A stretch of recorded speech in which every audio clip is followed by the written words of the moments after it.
Good day, everybody, and welcome to the High School Football Show presented by 330 To Go. I am Matt McGaw, and I am coming to you today because we've got another game of the week. This week, we have Tallmadge and Ellet taking on one another, and we right now are going to bring on to the show Coach. Hey, how are you doing today as you're so excited for this interview that you get to do with 330 To Go? How you feeling today, Coach? Feeling good. Yeah, thanks for having us. It's always awesome to get the kids love. I love it when our kids get to get recognized, and it's one of those times. So thank you. Absolutely. Anytime. I see some of the game planning going over the show there, so I don't want to give away too much. But you've got a game of the week coming up this week. All right, we're gonna see you take on Ellet. But last week you went out and kind of not a nail, but I don't know if you want to call it a nail biter. Exactly what it was, but walk us through that big win that you guys had against Brecksville-Broadview Heights. Yeah, and we knew coming in they'd be physical. They're very well coached. They're a tough team. They've tasted some winning last year. Won a D2 playoff game. They're a much bigger school than us. So all that stuff. So we knew they were going to be tough. Our offense kind of sputtered a little bit, partially because of how good their defense was. But it was awesome to watch our kids stay resilient. Fought. Fourth quarter, down by a touchdown. Offense gets inside of 20, doesn't score, but gets a 3 and out, gets it right back, drives on field, scores in the last minute. And obviously, overtime football in high school is just awesome. It's another feeling, right? Yeah, so as a fan, even as a parent, we're sitting around, we're second guessing the coach. He should have did this. He should have did that. You're the man down there. You're feeling all that heat on you. What's running through your mind as you went into week one, ready to try to get these guys prepared for a long season, and right off the rip, adversity comes knocking? I got to think that you definitely learned a lot more about your team than really maybe you wanted to know, but you always do want to kind of have these moments just because it's week one. What were you feeling as you're seeing the growth of your team and you during one game, especially week one? Yeah, I mean, you said a lot there, and it was all right. I did. Did you see me ramble on, Coach? I get excited. No, you're good, and everything you're saying is exactly what I'm thinking. Yeah, that way. I mean, if you could promise me that we win a game like that, I'd sign up for it all the time. My gray hair and stress wouldn't love it, but those are you learn so much in games like that. A lot more fun to learn those lessons in a win than in a loss. But it's funny. I mean, the game of football come down to just one bounce of the ball at the very end of the game. There, I mean, we actually ended the game on third down. We had an interception. They didn't call it. Said he was out of bounds. He was clearly in. It's frustrating. On the next play, threw a ball up in the end zone. Kid almost caught it. So the whole game, win-loss, can just change in just 1 second, one play. And just to watch our kids continue to fight. I told you earlier, I'm so proud of their effort and their mindset. It's been very easy to get down. Defense yelling at the offense, things like that. That stuff didn't happen. Just continue to encourage each other, go out there and have that belief that as long as there's 1 second on the clock left, we're going to come out, we're going to get it done, put the ball in our best players' hands, and watch them score and win the game and celebrate on the way home. Hey, it's a nice drive being able to get all the way back to Tallmadge from up there in the Cleveland area, especially after a nice win. Leadership-wise this year, going into this year, who are a few of your athletes that have really stepped up during the summer and rolled that right into game one? Is there a few that you have, Coach, that you're looking towards to lean on this year to be able to kind of guide you guys through? Yeah, I mean, I'll start with our captains. Obviously, we have 24 seniors and I think 19 juniors. And I mean, all of them incredibly hardworking, close. You come up here over the summer on a Sunday afternoon and you'll see 15, 20 kids up here, quarterback led, throwing the ball, running routes and all that kind of stuff, working with youth kids on the side. I mean, just doing everything that we love about this community and about these kids. Ryan Lovelace, our second year just starter quarterback, is just a fantastic leader, calming influence in the huddle, all that stuff you want from a leader and very much so. Coach, tell me what to do. How are we going to do this? I'm going to get it done type attitude. And his players look at him. And then we've challenged our kids this whole offseason that we're going to be a physical football team up front on both sides of the ball. I think our D-line can be absolutely dominant at times. And we have some big-time leaders up there with Noah Robinson, who led the state in sacks last year back. And just a fantastic leader himself, more of a quiet leader, but just go get stuff done.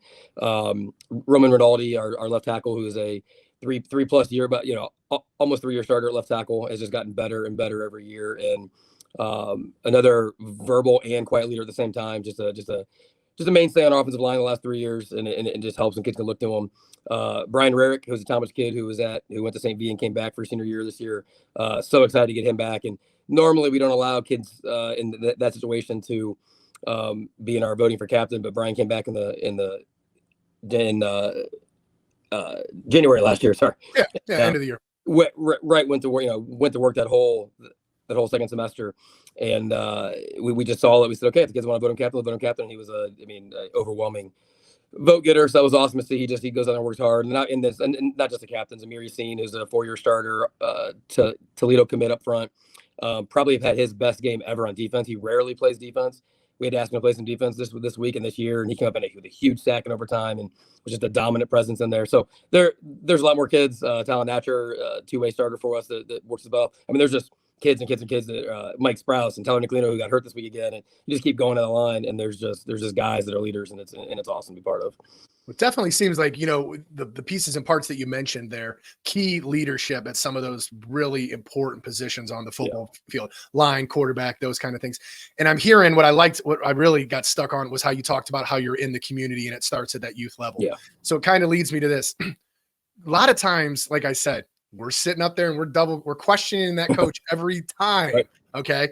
Why do you continue to do this year in and year out, coach? What is it that is your driving force that makes you go through the grind? Because it's a lot. It's a tremendous amount of grind. It is. And first and foremost, we have a great community and a great administration here at the school that supports us 100% completely. Athletic director has our back completely, superintendent, principal. I mean, everybody get on the list. So that really helps. And then just being part of this community my entire life. Since I was 7 years old, I've lived here, briefly moved out for college and got married, came right back to Tallmadge as soon as we could. So three kids that'll be two in high school right now, and then one younger. My wife graduated here. My parents went here. My grandpa went here. So it's just one of those things that I probably wouldn't coach anywhere else. And and just love being here. And in our staff, I can't say enough about the 9 guys plus our freshman and middle school coaches that are in this room with me, how much they are into this community winning. They don't care. Every single person in this room, except one who's been here for almost 20 years as a teacher's aide, played here. And that's incredible. I either played with or coached every single person in this room, basically. And that's just different. It's just special. We got kids coaches who give up not only of their time, but also of their money. They come in here and buy things for the kids, and just they just care so much. And then that trickles all the way down to our youth program. And heck, my wife runs our youth track program here, and it's just we're just part of it. And you're invested. You're incredibly invested in, and those are the things that a lot of times people don't hear. So that's why I like to highlight that, because I sympathize with all coaches and even referees, because we're the worst on them too. But it takes a lot to be able to get out there. So, Coach, with all that being said, you do got a game this week. Yeah, Ellet. Let's talk about it real quick. What are you telling the team to get ready for Ellet, and where is the headspace looking to be after that fourth quarter drowns down and you're sitting there Friday evening, hopefully looking back? Where do you want to be, obviously, besides that W, which we know? Right. Where are you looking at? Yeah. So obviously, anytime you have an emotional win like that, you have to guard against a little letdown, and it's natural. Obviously, the feelings we had on Saturday morning were pretty good compared to what they would have been if we'd have lost that game, right? So our kids are feeling good, give them the 24-hour rule, enjoy it, soak it in, learn from it, and then we got to get right back to it. And Ellet's on the opposite side of this. They played a very good, physical, well-coached football team, kind of took in the chin a little bit, and they're going to be looking to show that's not who they are, right? So they'll be challenged this week to come out with a different level of intensity, a different level of physicality, and playing a crosstown rival. We play for a trophy for an old cup, basically, and it means a lot. And they're gonna come out and play with their hair on fire, and they're gonna give us everything they got, and we know that, and our kids got to be ready to respond.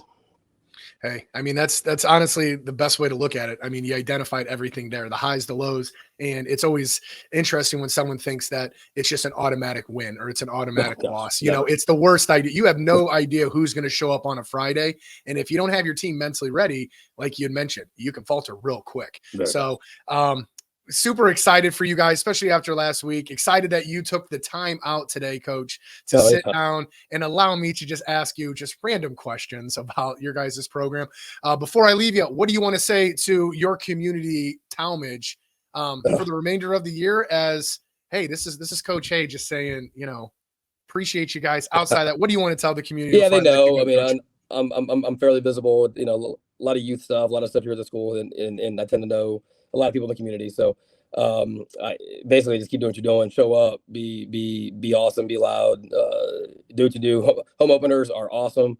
A lot of golf carts are going to be out there. I hear there's a lot of golf carts that show up because of the community that's being built out there. I'm hearing. I have a few friends out there in Tallmadge, and that's the exciting news this year. Yeah, Yeah, I drove mine here this morning, so Okay, there it is. There it is. Okay, I didn't know that, but I'm glad I asked. Yeah. That's nuts. That's absolutely. It's such a nice area, and Tallmadge is growing rapidly. So, Coach, thank you so much for taking time out and being able to sit down with a high school football show with 330 to go. We appreciate it.